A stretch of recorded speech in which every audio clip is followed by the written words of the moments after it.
Hello everyone, welcome to another video. So in today's video we are going to be looking at how to change the colors of the rings on your Subaru Outback 2015.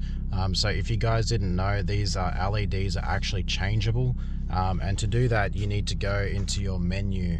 Over here it says press and hold the set switch for the menu. Okay, so over here this is your menu, but if you don't have that already set on there, and you go to pull up your menu, it's not going to actually work. So make sure that you go over here, click it a couple of times until it shows to bring up the menu. So over here now, when you press that switch and hold it, that will bring up a new menu just like this.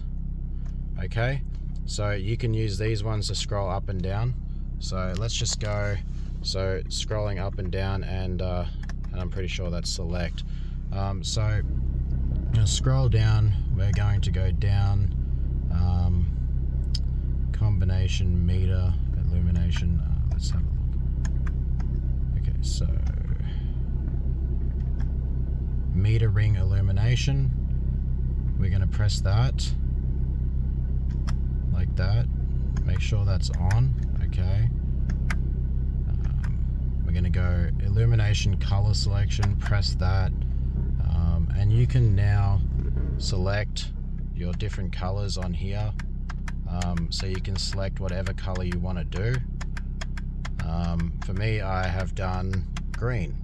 I like green, but that is how you change your LED colors on your dashboard, guys. Hope that helps.